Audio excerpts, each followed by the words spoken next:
Kecamatan Cimong, Kabupaten Bandung, tepatnya di lereng Gunung Malabar menjadi stasiun radio pertama yang terbangun di Indonesia. Stasiun Radio Malabar Gunung Puntang dirintis oleh Dr. Cornelis Johannes de Groot pada tahun 1923. Pemancar radio ini memiliki antena pemancar sinyal dengan panjang 2 km. Membentang di antara Gunung Malabar dan Halimun dengan ketinggian 500 meter dari dasar lembah.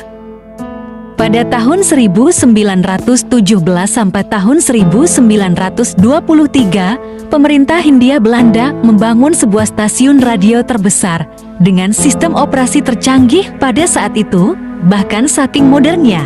Stasiun pemancar yang dirancang oleh insinyur elektro kenamaan lulusan Jerman bernama Dr. Ir. Cornelis Johannes de Groot itu sempat diperhitungkan dan masuk ke sejarah perkembangan radio dunia karena jadi penghubung komunikasi Indonesia-Belanda sejauh 12.000 km. Keunggulan tersebut terdapat pada sistem pemancar tanpa kabel nirkabelnya yang merupakan satu-satunya dan pertama di dunia. Dalam ulasan sejarah komunikasi di Bandung, lewat buku Citarum Pelin Bandung tahun 2014, Sudarsono Kata menyebut jika sistem pemancar tersebut merupakan yang pertama di dunia. Hal ini dikarenakan menggunakan sistem peluncur listrik untuk mengangkat gelombang sebesar 750 volts dan daya 1 mA. Dari situ, gelombang radio ribuan kilowatt bisa terbangun. Bahkan dengan tanpa kabel, sehingga tidak terganggu kegiatan Perang Dunia Pertama pada zamannya. Stasiun Radio Malabar adalah sebuah transmisi radio VLF di Malabar, Indonesia.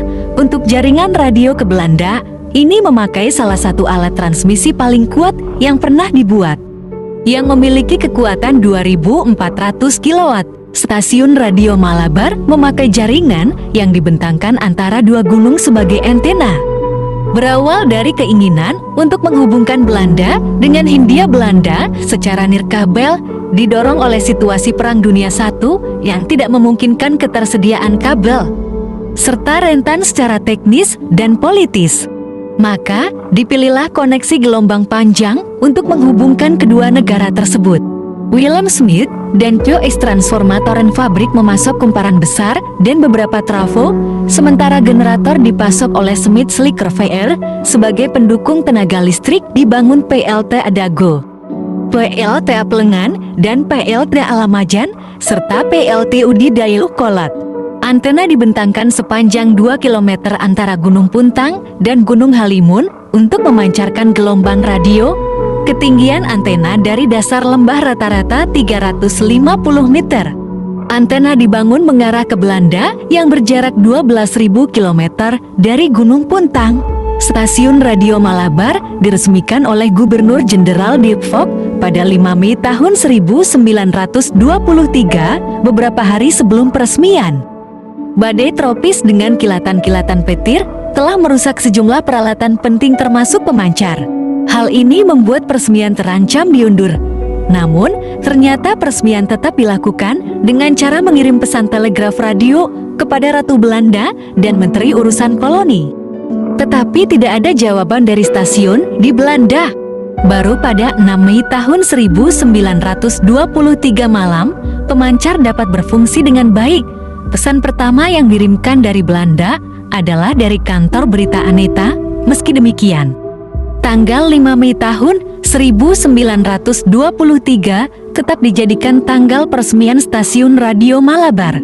Untuk mengenang peristiwa telekomunikasi tersebut, didirikan dua patung laki-laki tanpa busana yang tengah mengapit 3/4 bola dunia. Patung pertama menaruh tangannya di mulut yang menandakan tengah berteriak. Sedangkan patung yang satu lagi menaruh tangan kanannya di telinga seolah sedang mendengarkan. Stasiun Radio Malabar sempat menjadi media propaganda Jepang dengan melakukan kontak dengan Hoshokan Rikyoku di berbagai daerah lain di daerah pendudukannya.